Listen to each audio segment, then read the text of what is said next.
Entidades da sociedade civil divulgaram manifestos nesta quarta-feira em apoio à Jovem Pan contra a decisão do Tribunal Superior Eleitoral, que determinou a proibição da divulgação de determinados temas e termos, ainda que de modo informativo ou crítico. Para falar mais sobre esse assunto, recebemos o Dr. César Dario Mariano, procurador de Justiça do Ministério Público do Estado de São Paulo, professor de Direito Penal e Processual Penal e autor de diversas obras jurídicas. Professor, mais uma vez, muito bom rever o senhor aqui na Jovem Pan. Claro que o assunto sempre muito delicado. Eu já começo perguntando para o senhor o seguinte: a gente tem muita experiência em cobertura eleitoral, a gente sabe que a lei eleitoral é muito restritiva nesse período para que o veículo de comunicação dê espaço igual aos candidatos. Mas eu pergunto para o senhor, você obrigar o veículo de comunicação a não divulgar determinados termos previamente, isso é censura prévia? Qual que é a característica disso? Bem-vindo mais uma vez. Bom dia a todos, Tiago, Adriana, os nossos comentaristas, os telespectadores. Realmente é muito preocupante o que eu tenho visto, tanto que eu tenho escrito diversos artigos sobre isso, participado de outras entrevistas, e o que eu posso dizer é que eu nunca esperava ver isso mais. Porque a partir da redemocratização, a Constituição de 1988, o Constituinte ele teve uma preocupação muito grande em proteger o direito à livre manifestação do pensamento e o direito à informação, que foram direitos suprimidos durante o regime militar, e suprimido em qualquer democracia. Uma coisa que a gente tem que sempre ter em mente é que qualquer norma infralegal, Código Eleitoral, Lei Geral das Eleições e qualquer portaria, regulamento do Tribunal Superior Eleitoral, ele deve ser interpretado de acordo com a Constituição e não o contrário. A Constituição, em pelo menos 4 passagens, 2 delas vedam a censura expressamente, uma com direito e garantia fundamental, outra como direito dos comunicadores em geral. Em 2 outras passagens, protege a livre manifestação do pensamento e o direito à informação.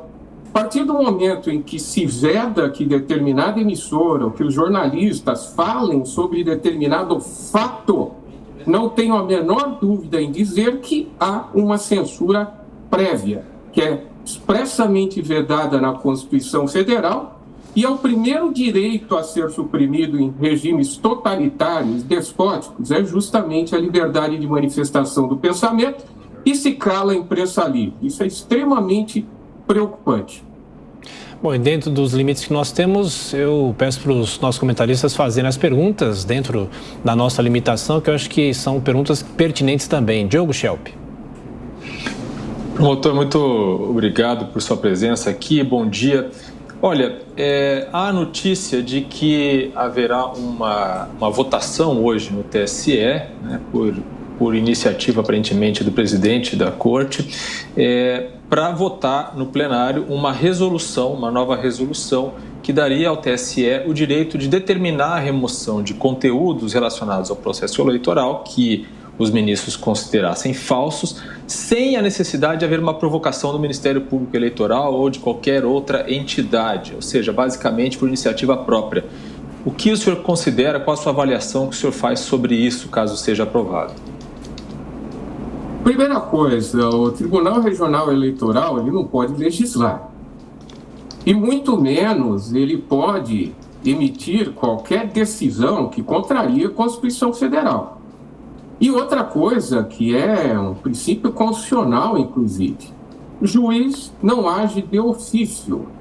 Há necessidade sempre de requerimento da parte prejudicada, de algum interessado, ou no caso de problemas eleitorais, do Ministério Público Eleitoral.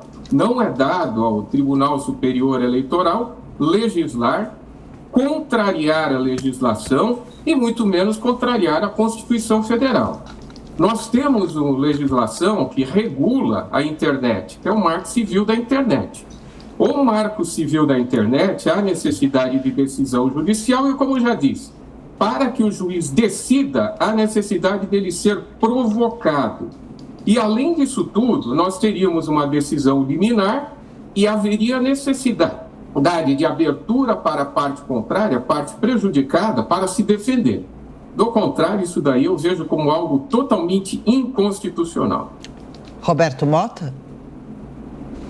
Devido à decisão judicial que afeta a Jovem Pan, eu faço a minha pergunta de uma forma bastante limitada e cuidadosa.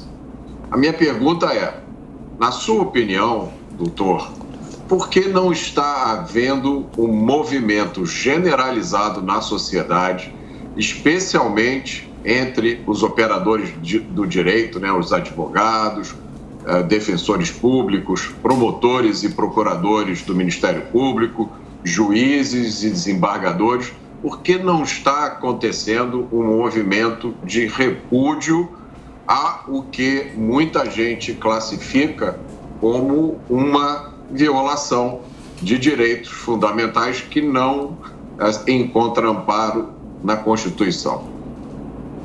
Mota, eu me faço essa pergunta e eu já escrevi diversos artigos, já dei diversas entrevistas sobre isso. Me parece que isso está muito mais ligado à ideologia, porque não gostar de um candidato X ou gostar de um candidato Y. Só que esses operadores do direito, que eles não estão vendo, as instituições não estão vendo, que não é o candidato X ou o candidato Y que está sendo prejudicado. É a Constituição que está sendo vilipendiada. E uma coisa que nós temos sempre que ter em mente é que todas as vezes em que se instala um regime totalitário, em que há violação a direitos e garantias fundamentais, isto é feito a conta-gotas. As pessoas se calam. E é um provérbio popular que é verdadeiro, é que pau que bate em Chico também bate em Francisco. Isso vai atingir a todos. A partir do momento em que se cala uma emissora como a Jovem Pan, uma emissora tão conhecida, uma emissora tão digna, isso pode acontecer com qualquer outro veículo de comunicação. Isso é extremamente preocupante.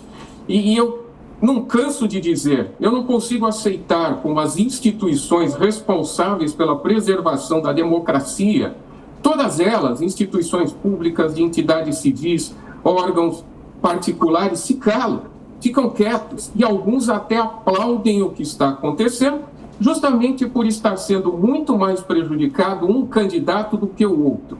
E quando nós pensamos em livre manifestação de pensamento, é para todos, e não apenas para um para outro. O que vale para um deve valer para outro dentro do nosso princípio da isonomia de que todos são iguais perante a lei. Agora, procurador, as decisões do TSE podem ser questionadas oficialmente? De qual forma? Existe algum órgão que fiscalize o tribunal? Sim, o Supremo Tribunal Federal.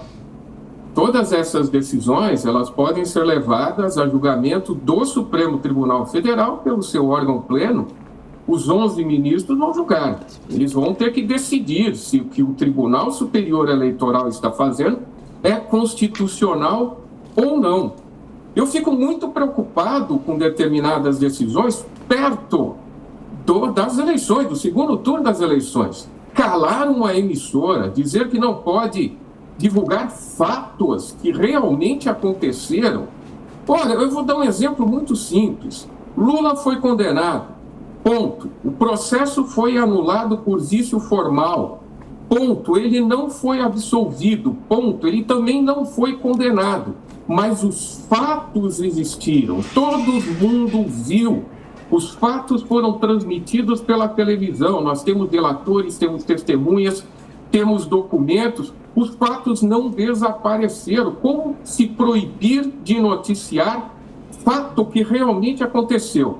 Se houve a extinção da punibilidade, é um problema processual dentro do processo. Isso não afeta a nossa verdade, a verdade real, que os fatos realmente aconteceram, todo mundo viu, ao vivo em cores. E não se pode calar uma emissora, não se pode calar um jornalista para noticiar fatos. Censura não é permitida. Se alguém extrapolou esse direito, que ele seja investigado e eventualmente punido posteriormente.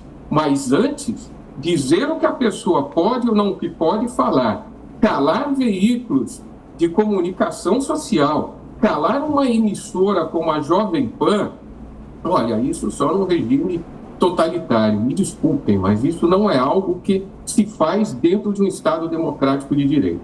Professor César, mais uma questão em relação à lei eleitoral. Uma lei que não é nova, passou por algumas modificações nos últimos anos, é verdade, mas de que forma que essa lei pode ser ou deveria ser alterada? Porque hoje os veículos de comunicação não são mais apenas rádio, TV, jornais. Hoje nós temos um espectro muito grande, a internet está aí também para provar tudo isso. De que forma se muda a lei eleitoral? A lei eleitoral hoje ela é complementada pela Lei Geral das Eleições. Essa sim já é uma lei mais atual que traz como que a eleição é regida. São leis ordinárias, isso daí depende de vontade política do legislador. A lei eleitoral realmente ela é muito antiga, ela merecia ser uma análise detalhada para que ela seja colocada de acordo com a Constituição Federal, o que inclusive aconteceu com a lei de imprensa. A lei de imprensa ela foi julgada inconstitucional em praticamente todos os seus dispositivos. E, no meu modo de ver, o mesmo deve ocorrer com a legislação eleitoral. Ela deve ser adequada com a Constituição Federal, porque há muitos dispositivos lá que me parece que não foram recepcionados pela Constituição Federal. E, procurador, para encerrar, qualquer que seja a decisão do TSE, ela tem validade? Seria até o dia 30, precisamente, ou quando?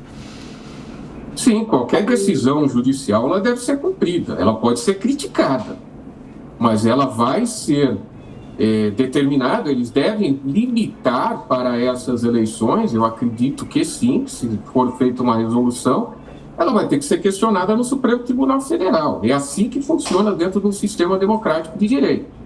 Não concordou, recorre, e é o Supremo Tribunal Federal que vai dizer se essa regulamentação do Tribunal Superior Eleitoral é constitucional ou não. Decidiu de determinada maneira, lei se cumpre. Decisão judicial também se cumpre. Pode ser criticada, mas nunca descumprida. Mas só para entender, a decisão do TSE tem validade, procurador? É até o dia 30 apenas?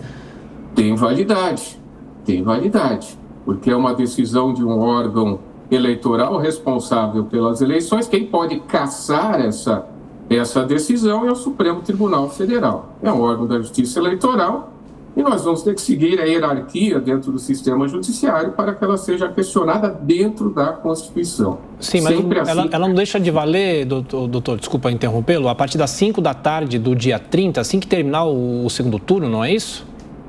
Provavelmente o Tribunal Superior Eleitoral vai limitar, vai dizer até quando que vale essa decisão.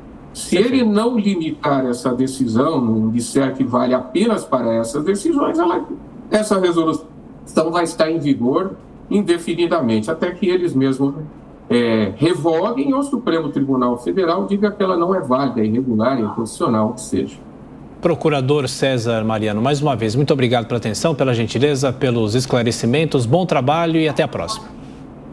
Muito obrigado, eu que agradeço. Fiquem com Deus.